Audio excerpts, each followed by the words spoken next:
I like to check out where my bony landmarks are on every patient, just because you've been doing this a long time. Bony landmarks are different for every patient, depending on tissue, muscle. We have to kind of pay attention to where they are. So I know I have, here's the spinous processes, okay, the dorsal fin down the body. I really like to drop off of these spinous processes right into this area called the lamina groove. If you look at that skeleton, there's a little dip. You guys just did your sculpting of vertebrae 2 weeks ago, I believe. There's that little dip. There are muscles and ligaments that sit in that dip. So I like to take my thumbs, actually. It's one of the only places I do thumb friction because I can keep them nice and aligned. Notice my thumbs are not like this, hyperextended. I find the spinous process and I drop straight down to the lamina groove. Carla, where is that pressure? 6. Okay. Notice I can bump right up against those spinous processes. And I sometimes will switch sides if I feel that there's some adhesions going on. I'll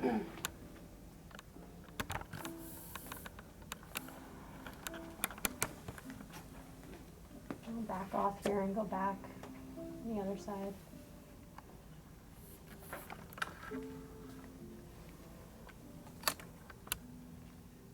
And switch to my fingers.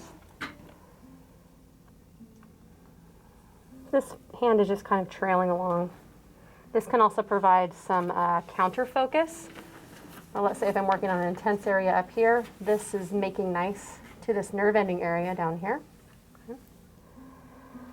Lightening up my hand over what caution area? The floating rib. Floating rib, yep. And I like to spend some time doing some circular friction right here.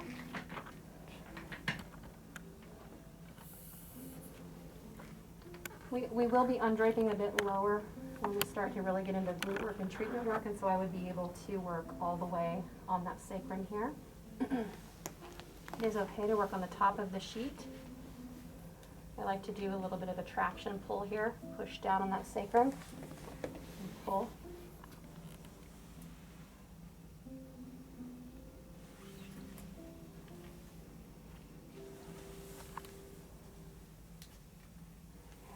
I really also like to take my fingers as a friction tool, these 3.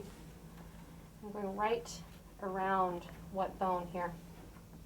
Am I tracing? Yes, that iliac crest. Where's that pressure? Feels good. Notice I'm still being mindful of the barrier of the sheet. I am not going underneath the sheet, nor am I dipping underneath the waistband of her clothing.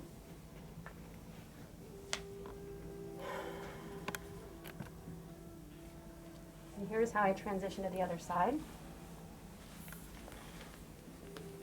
It's a nice walk. I try really hard to not be abrupt with anything.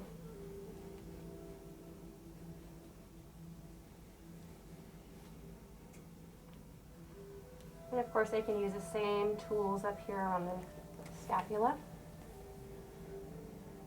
I'm a big fan of using 3-2 fingers. A reinforced tool for frictions up here. This is the rhomboids in here. Pressure there. Where is that? 6. 6. Okay. I like to get my fingers into the traps here. Again, this is abbreviated. I would be spending significant time doing some friction work up here in the scapula and the traps. I like to push the traps with the heel of my hand, kind of create some slack that then pushes into this other hand, these fingers. I'm not a huge fan of squeezing and using my thumb to dig in here. It hurts my thumb and my hands. I don't do it. But what I will do, providing resistance here. Carla, where is that pressure? 6. 6. Okay, the pressure is here. If I want to use more of a pointed tool, I will bend my arm, and then my own electron process, my elbow will get in for friction. So for right now, using this part, And where's that pressure at again? 7. 7. 7. Better? Uh-huh. Still 7. You notice I don't have to do much to get more pressure. All I would have to do would be lean a little bit. Where's that pressure at here? Still 7. Still 7. I check in a lot because 1 millimeter to 1 millimeter can be a 7 to a 20. There's so many muscles up here. This hand, my fingers are just holding up that trap a bit. I'm right above the clavicle in that space. Yep, right there, Jordan. I am being really mindful to not be on the scapula itself. And where's that pressure? 7. 7. 7. Uh-huh. Okay. We're right on the edge of 7, I can tell. I'm going to hang out. Most of my weight I can feel is on my right foot. If I needed more pressure, I would shift it to my left foot. Where's that pressure? Still 7.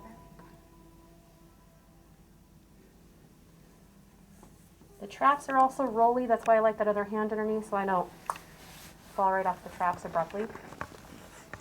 I always like to make nice after I have done friction. It looks like a petrissage. Nice effleurage. This is petrissage. There's my body always moving.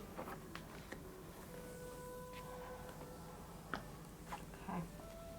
I'm going to close up the back for time, so I can then move on to the front of the body. Notice if my hand bumps into her arm, it's okay. I've noticed a lot of therapists are like, oh, nope, don't want to touch that. You're already working on the body. This part is already undraped. It's okay if my hand kind of contours over. Yeah, 'cause that feels much better than like, even like a little wispy, like when brushing, yeah, if you like make an intent. Did you notice I don't do anything soft and light, tickly. It can really unnerve people. Everything is firm, even this. And I will even do a compression over here just to further affirm that this is a pressure. I am not dragging my fingers in any possible way that could be misinterpreted as sensual. I'm very aware of assertive contact. Okay. I like to close with this stroke.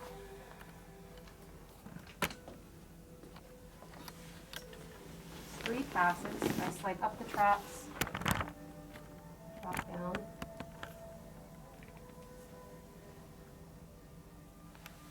Notice I always move to the side so I'm not bumping into the head of my patient. And a nice jostle drag all the way up. Now we'll spend a little bit of time here. Just petrissage in the back of the neck.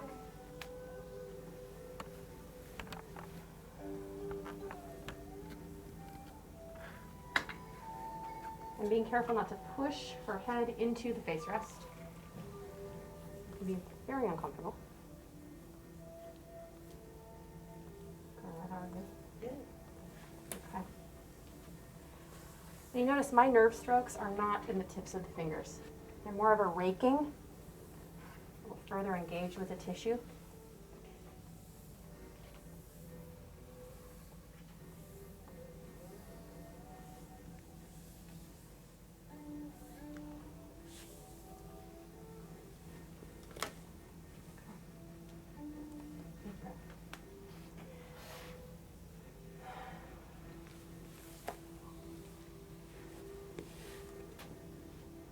I can reach this way. If I couldn't, I would walk around.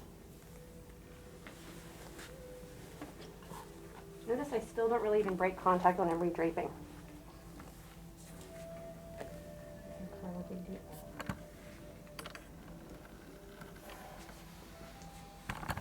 Carla, I'm going to take out your bolster, okay? Okay. I still maintain contact with the body. I don't just come over here and then yank out the bolster. Making sure that you're grabbing both sheets. I always tucked it around the foot when I do this. Okay, pick up the sheets. And then notice even when I'm lifting, my body mechanics. Thank you.